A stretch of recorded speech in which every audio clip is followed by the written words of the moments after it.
Hello, welcome everyone. Welcome to the She's Local 30-minute lunchtime boost. This is our 8th episode in a series. You can find the others on YouTube and watch them at your leisure. We hope these have been a bright spot in your day. We're coming to you every Wednesday and Friday at 12 noon with local experts from your community. I'm your host, Jen Maceda, the CEO for She's Local, the organization that brings you accessible, relevant, and relatable content for local conferences, but now also digital engagement opportunities, which has been really cool. We connect, inspire, and move women along whatever path they choose. We're here for you. On today's boost, we are talking about technology, and it's going to help us to make our lives better. We're so excited. Please welcome Jen Mallett.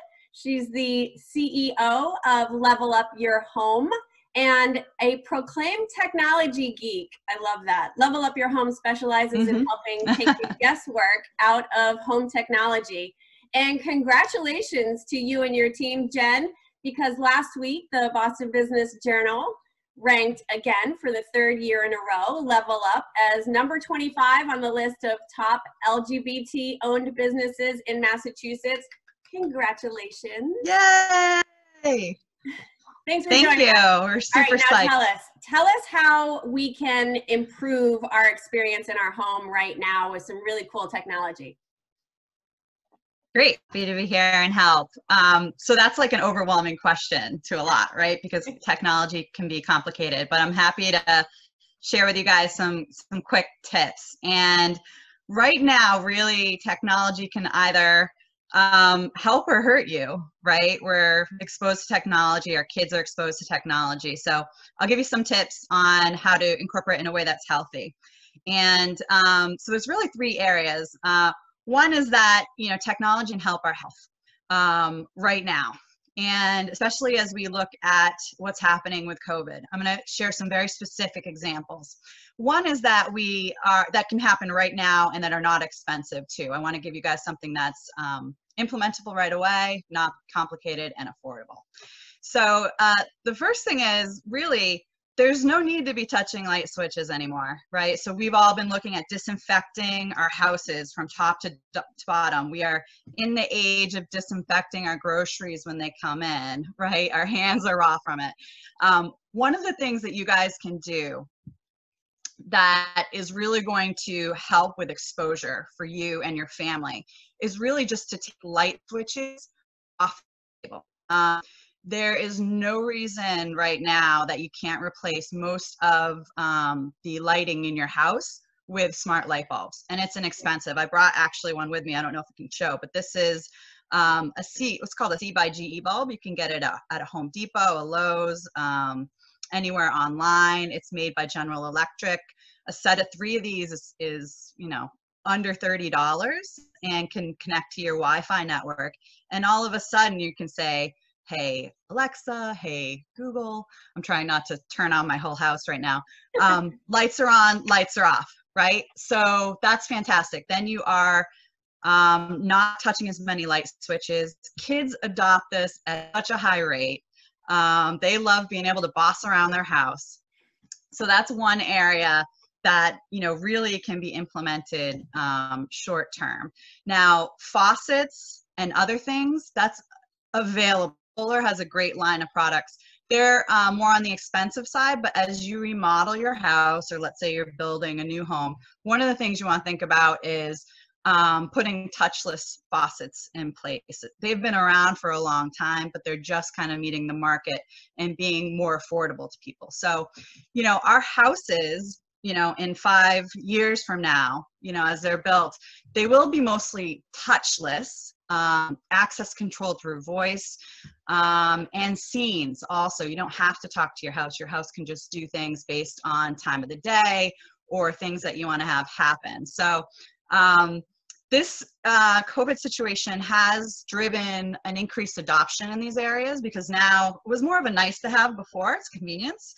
And now people kind of see a real benefit of, okay, I'm limiting an area of exposure. So that's one example.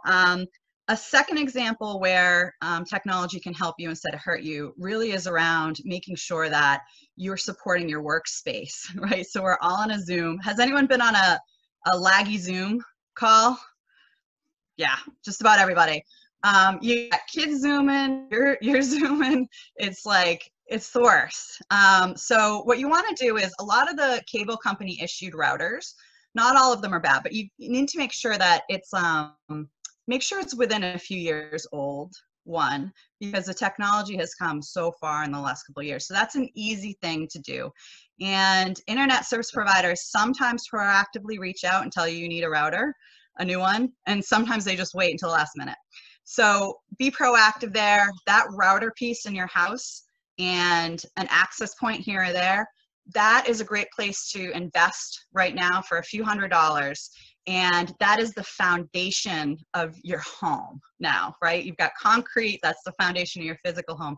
Your technology home is really the router and the access points. And it doesn't need to be complicated at all. They're pretty easy products to get installed. You can install them yourself, a mesh network out there, you know, $100, $150, you can get a good upgrade going, but you're going to want to start with that router.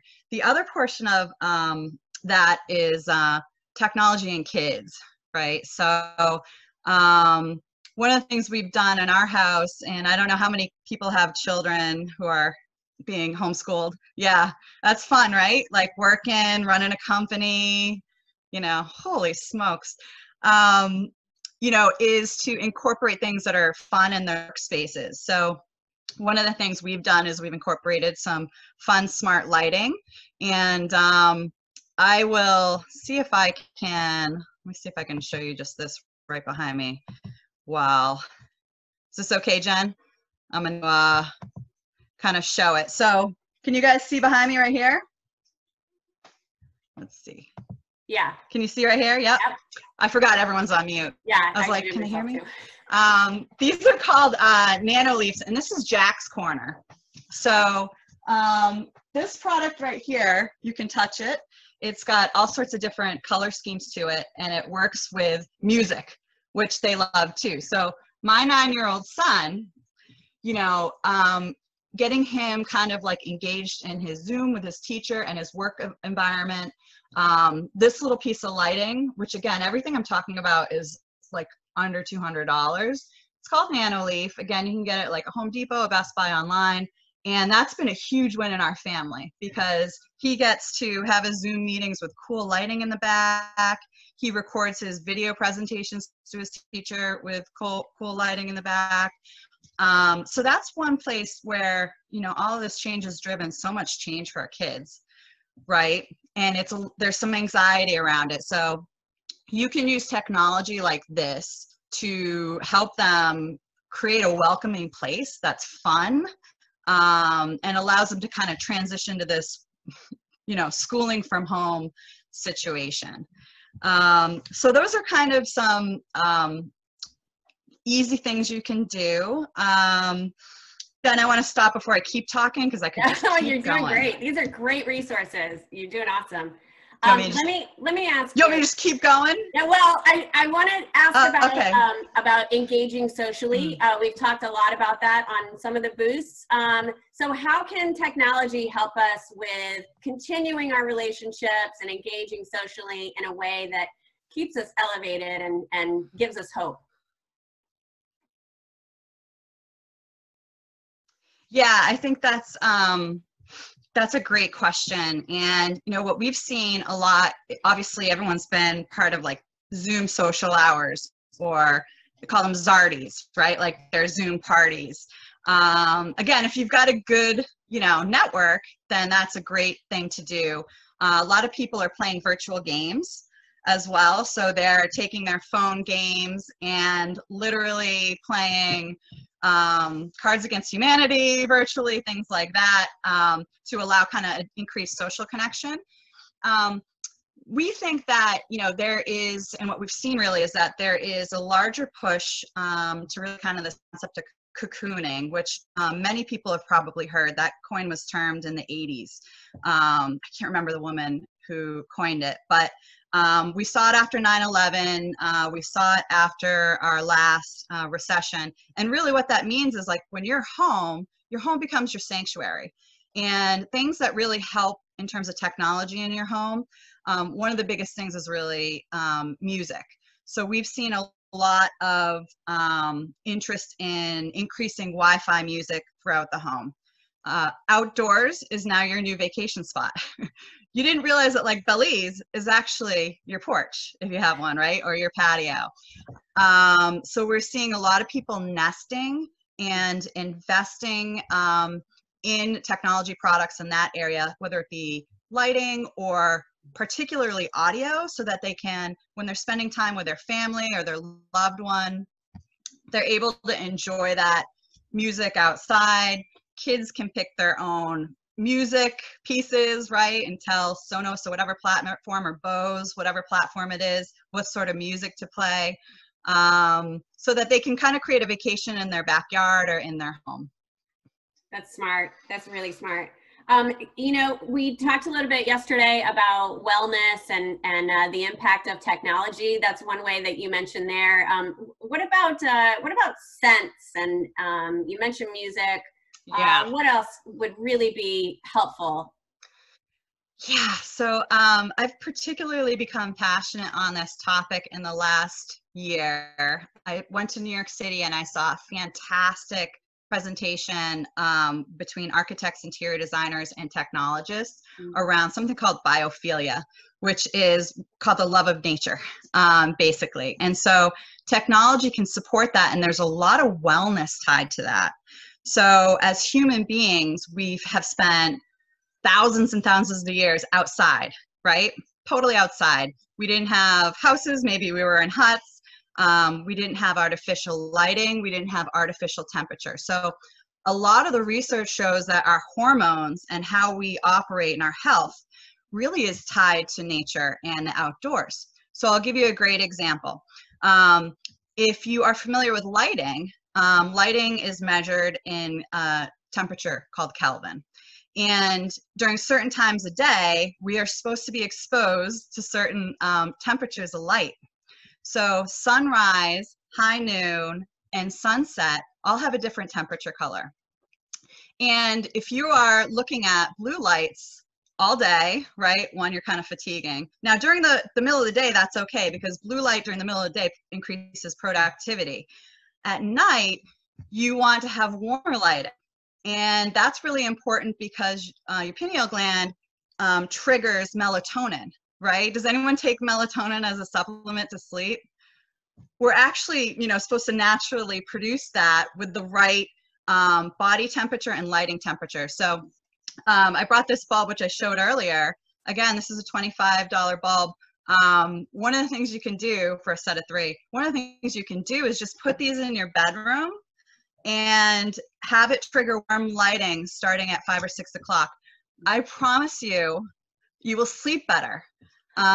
It helps trigger all the natural occurrences. The other thing is body temperature. So if you have a smart thermostat, for example, you're going to want to make sure that your temperature at night is cool, which a lot of people know that, right? And that's because we were living, for the most part, not in airtight homes. We were outside, right? Or close to outside. And our body is meant to be cooler at night. It's meant to have warmer lighting, so that we can trigger all the hormonal activity that's supposed to naturally happen that we've been programmed to do for thousands and thousands of years. So those are 2 ways, through smart thermostats, just temperature control and adjusting your lighting. Anyone who's on this right now, if you try this for 2 weeks and this does not improve your sleep, just anecdotally, please reach out to me, because everyone I've talked to and all the research shows it does. It's helped us. It's so much so when I travel for work and I'm in a hotel room, if the light is not at night, I like miss it. I started to think, should I pack some light bulbs with me? It's been such a huge game changer for us. And that's one thing you can easily do that's affordable and not complicated. How much time do you have to spend within that environment in order to feel the impact of the change in lighting? Yeah, I think that what you're going to want to do is kind of play with what's right for you. So there's light intensity, how dim it is, and then light temperature, which is the color. And so really everything that we've looked at in terms of all the experts say, you know, really around that time of year when the sun sets, that's when you're going to want to make sure that it's not hard to program, by the way, either. Make sure that that's when you're starting to see dimming and warming of lights at the same time. So there's some really, really advanced systems that will actually know exactly what part of the world you're at, when the sunrise happens, when sunset happens, and automatically do it for you. Those platforms are amazing. They're out there today. They're fantastic. They're more expensive than what you're like GE, which is more mass market. So I would say start that this time of year. You know, it would be 7:30. Do that, and you know, if you haven't already, make sure that you have the blue light nighttime mode off on your phone, which is basically the same concept. So all you know, the phone companies saw the research, right? People are having trouble sleeping. The blue light that they're looking at all day and then at night really impacted them, and that's why they implemented it. But if you have LED efficient lights all in your home on as well, and you put your nighttime mode on, it's not going to be really help you that much, right? So what that does is it helps you really kind of get the more immersive experience and health benefit from it. Perfect. All right, so now is the time that we are going to open up to some questions. If you have a question, as always, you are welcome to go down to your reaction icon and either give us a wave or a thumbs up, and we will come to you, unmute you, you'll ask your question, and we'll mute you back up. So let's see. Colin has a question. Okay. All right. B, we are coming to you. Good morning. I was questioning cell phones. They have such terribly bright lights, and my husband uses a cell phone a long time during the day and especially at night. And I'm always telling him that it causes him to not be able to sleep properly. So I wondered what you think about changing the lights on a telephone, on a cell phone. You're right. Is he there behind you? The wife is always right? That's the answer. No, kidding. Absolutely. And there is a great deal of research, some of it, I believe, out of Harvard, that supports what you're saying. And, you know, one of the easiest things you can do is put on nighttime mode on his phone, which, you know, yeah, you're telling him right now. Make sure that he's got that on. But really, the best thing to do probably is to put it down, which takes some discipline at a certain hour, is to put it down, put it in a drawer. It would be better actually to watch TV further away than to have something up close, right? So that's going to start to do it. And then you make sure that the lighting in the bedroom is at that warmer temperature. Make sure you don't have like the new energy efficient bulbs are fantastic, but they're blue white light for the most part, and really we don't have that melatonin push, right? That's why everybody's supplementing with it. We're supposed to be looking at the sunset, being around fires. That's what helps us unwind and indicates to the brain it's time to unwind for the day. Great question. Any other questions? Get a thumbs up, clap, or just go ahead and pepper me. Oh, yeah, there you go. All right. Yamin. Did I say that correctly? Yamini. Yamini. Nice to meet you. Jen, thank you so much. This was very informative. My question to you is, I'm a podcaster. I have a home studio. And I was wondering if I could install these smart lighting in the studio and record my, so the process is such that I have to shoot my guest first and then record them. And my lightings are like the old boob lights, you know? Yes. In the studio. So do you think these lights that you were talking about, can I use them on those, you know, the boob lights? I have Alexa everywhere, but I just wanted, I was wondering if I can transform it. Yeah, great question. So they're like, are they track lighting or recessed lighting? I think it's recessed lighting. Yep. So Lutron has a great product for that. And, you know, I think that, you know, what you can do, if you want, you can call us and we'll just provide you some ideas on what products to look at for free. It's part of like consultations, what we do, because it depends on your certain light. But that capability is out there. And Lutron or Leviton would be the brand that it would be. And, you know, you would be able to turn the temperature of the lighting, tune it rather, and also look at how dim it is. Super advanced out there. One of the things we're seeing in the luxury market, I don't know how many of you have like really beautiful pieces of art in your house, but lighting now has become so advanced that it is actually being tuned. The spotlights for lighting and housing are being tuned to help bring out the artist's original concept of lighting, which is like super cool. So great question. And yeah, you're absolutely able to do that. Lutron has a fantastic website there, and feel free to give us a call and we can take a look at, if you send pictures, we'll take a look at it and give you a recommendation. I would assume with your podcast, you're gonna wanna have it bright during certain times and at the right angle. Yeah. Great question. Great. All right, Lynn, I'm coming to you. Okay. Hi. Okay, I'm off mute now, right? Yes, ma'am.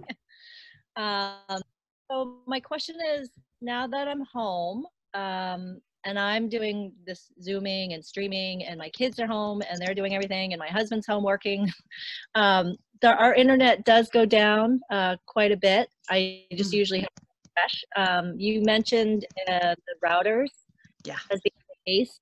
Right now, I think we do something through our cable company. I know that there's a higher one out there, but and we rent it, but I'm wondering if maybe we should go out and actually buy one that's like kind of top of the line. Yeah, I mean, usually that's what we'll do is when we're designing a network, we'll start with a router, and we typically do replace the cable company issued router, mostly because the residential routers that are out there right now, a lot of them, what we're seeing in home is like really commercial need now. Yeah. So there's very good lines of routers that are both commercial and residential that are reasonable. And so what we're finding is we're speccing that for the people that have kids that are like gaming a lot and they're also working at home. And some of those routers are really great because it also allows companies like ours to actually help you with a healthier network and reboot routers remotely. So no longer do you need to roll a service truck when you're having an internet problem. Access points can be rebooted. So really two things. One would be absolutely take a look at the router. That's like the number one thing. And even before upping your service, like a lot of people will pay for the top level service. That was my question, yeah. Yeah, they'll pay for that. But really, you got to start with the equipment, because I can't tell you how many people will pay for like the top level of service, and they're paying like $100 a month, and they're getting like 200 kilobits up and down. It's not very good at all, and they don't understand the reason why. And really, it's a separate part. So router is number one. Then you want to look at your access points, which those are the items that are in, like you hear repeaters or things that will, you know, essentially extend your Wi-Fi network in pieces of your house. You also want a really quality wireless access point. A lot of them nowadays will take care of multiple clients at once. Outdoor access points are great too. So we listen to a lot of music in our backyard, and we use that through a wireless device. So an outdoor access point, something that we've been really implementing a lot more for people as they stay from home too, because a lot of times your access point inside does not carry to your backyard area. So router and a good quality access point really depends on the size of your house, how many you're going to need. You get a good quality one, it should take care of most houses that are 2,000 square feet. And then looking at, what performance you're getting, then you can kind of determine, all right, do I go up to the next level and pay more for the line coming into my house, the cable service provider?